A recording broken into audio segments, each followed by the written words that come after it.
So as you guys saw in last week's episode, me and Megan, we jumped in the truck, shot up to Long Island with the trailer behind us, got to visit with family, check out the old stomping grounds, and kind of learned a valuable lesson.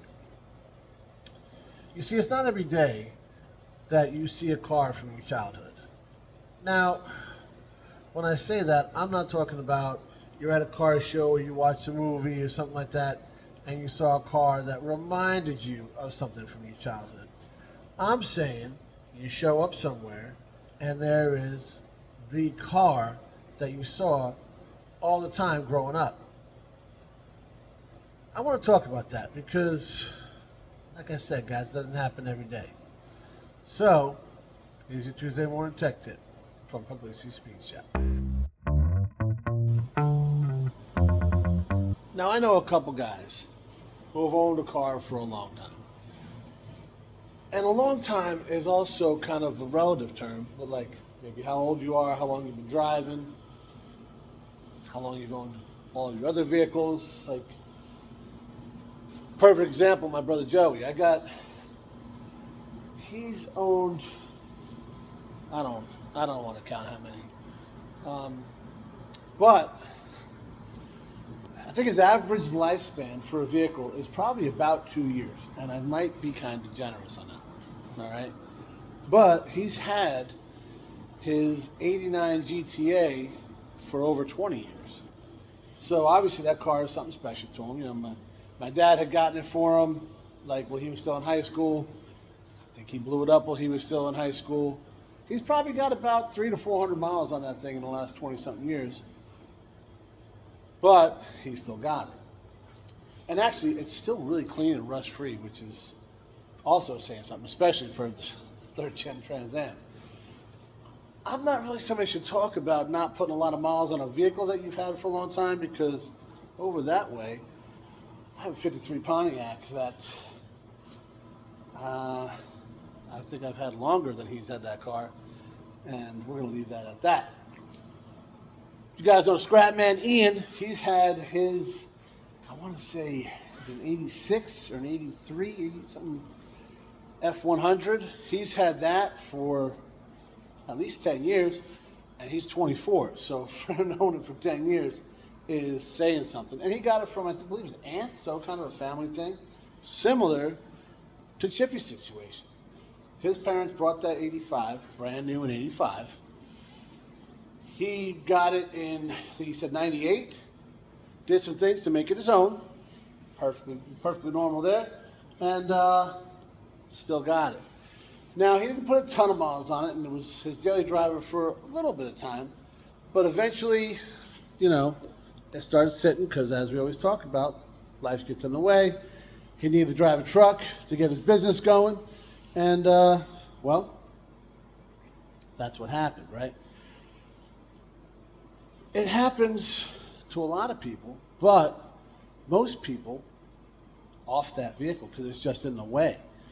Now, was it, I don't know. We're going to sit down and talk about what made him hold on to it, because he kind of said a little bit, but I don't know. I like to read into stuff, I guess. So, Chippy's not what you would call like a huge car guy, right? Similar to my brother Anthony, which makes perfect sense because, like I said, they were attached to the hip. He likes to have a nice car, you know. He maintains it, takes care of his stuff. But for him to like jump into a restoration would be way out of his comfort zone. And frankly, he's a busy dude. So it's just, it's not feasible, right? So it makes you wonder, like, what made him hold on to this car? Like, did he know he was going to restore it someday? Did he not realize it was going to need a restoration? Out of sight, out of mind? I mean, sentimental. There's all these different reasons, right? And he kind of talked about it a little bit on camera, but off camera, we were just talking about trying to figure out how long the car was sitting, right? And he said 21. He said 19. He wasn't. He kept going back how many years, right? So we were talking with him and his wife, and he said, "Well, we moved the car. The car was the driver, like you said. Nothing ever broke on it. It was sitting in the driveway, and they were doing work on the house. They're having a dormer put on. So obviously it's a big job. The contractor was like, hey, we'd like to use that area right there where the car is to stage all the lumber and, the building supplies. Would you guys be able to move that? He was like, yeah, that's fine. So he asked his in-laws, hey, can we leave the car over there for a few months until they're done with the dormer? I said, yeah, sure, it's fine. So he drove it over there, and he's trying to figure out when that was, right? So we're like, oh, man, well, I was at the house in '07, and the dormer was done for a while. So he's like, okay, that makes sense. And he's like, well, when did we do it? He's trying to think. So the last registration of the car was '03, so we're figuring '03, '04, right around there is when he brought the car over there. And he said, yeah, leave it here for a couple months, whatever. I said, okay. I said, when did you go get it? He said, last week. I said, man, they are some patient people, But so it's just like we said, guys, time gets in the way, right? So I think part of it was out of sight, out of mind, to an extent. And I'm not saying he forgot about the car, but it's just not in the way. And clearly, it was like, I think it was stored behind the garage or something that his in-laws, so that wasn't in their way either. So nobody's on you to like get rid of it, I got the Dodge for sale right now, sitting outside here, and I see it every day, and I'm like, well, I'll put it for sale because it's just there. It just kind of gets in the way every now and then. It gets in my mind, but, and if I didn't see it every day, I probably wouldn't, right? That's just kind of how that goes. But, so I think that's a little bit of it. It wasn't a pressing matter, so he didn't need the money. He wasn't, like I said, wasn't in his way. It wasn't really just, so why not hold on to it, right?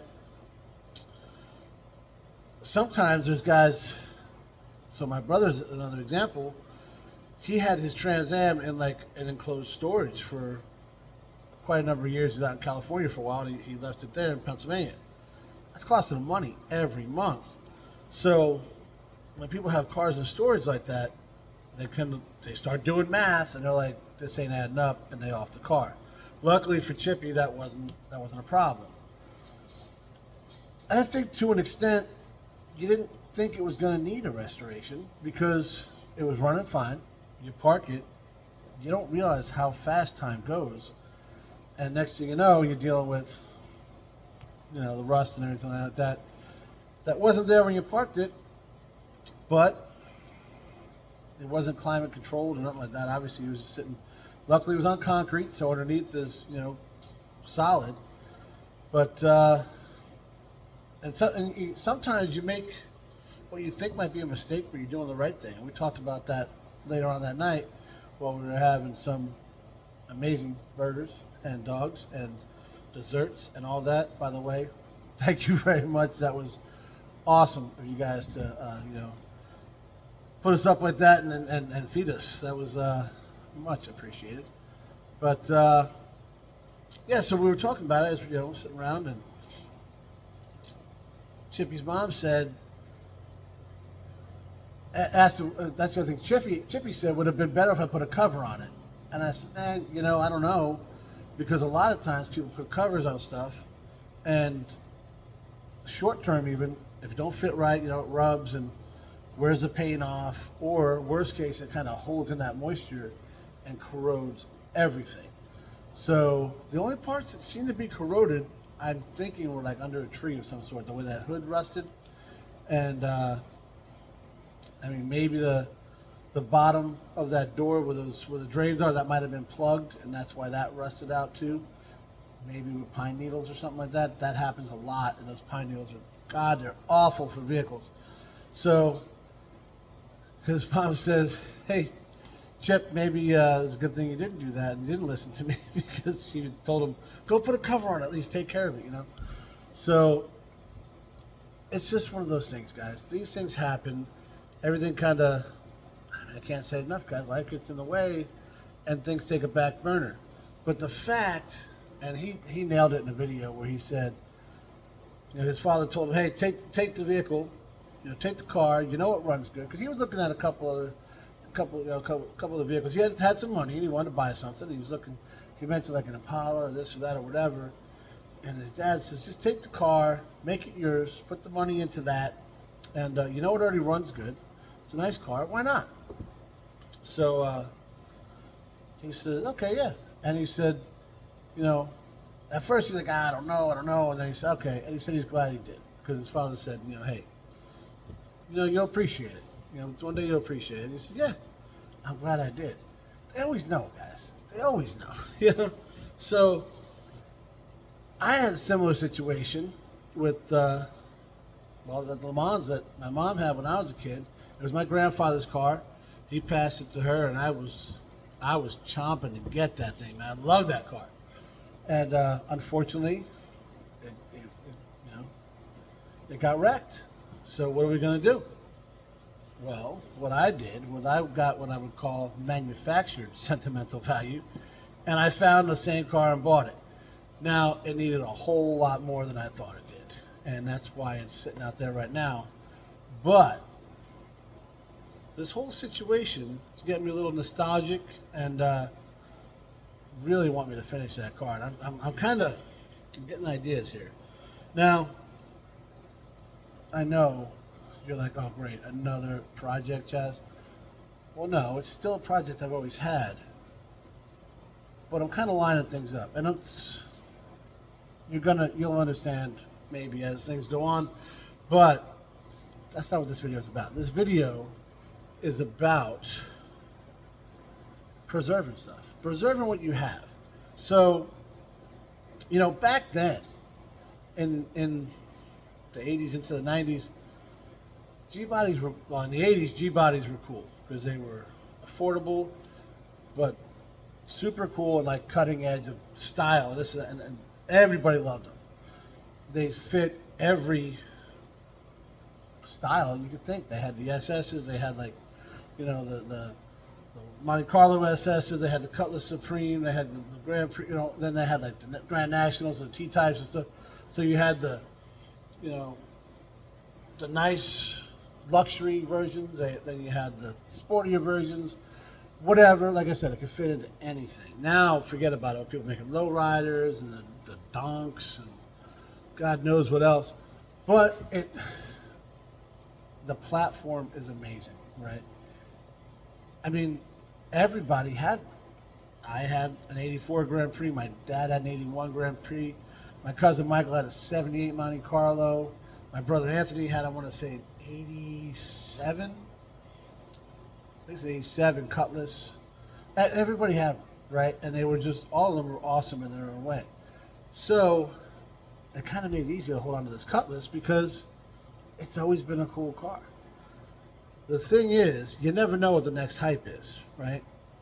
So G-bodies, to get a good one, you're going to put a little bit of money out just to get into something nice and clean, not covered in rust or whatever. When I think I didn't give nothing. Actually, I got my Grand Prix for nothing, and my dad gave $200 for it. So, much like the square bodies, much like the OBS, you never know what the next hotness is. So, if somebody in your family is trying to pass on a vehicle to you that's somewhat cool, I would probably hold on to that thing and keep it up as well as you can and hope it's the next best thing, the next big thing. But don't just go off on it because it's the next big thing either. Because if Chippy had done that when the prices started coming up on the G-bodies, he wouldn't have this Cutlass. So, I'm saying don't chase a buck. You know what I mean? Love what you got. There's a song about that. Money, love the one you with. Love the one you with. I don't know. Either way, I'm damn glad Chippy held on to this Cutlass, and I cannot wait to put this thing back on the road. Thanks for watching, guys.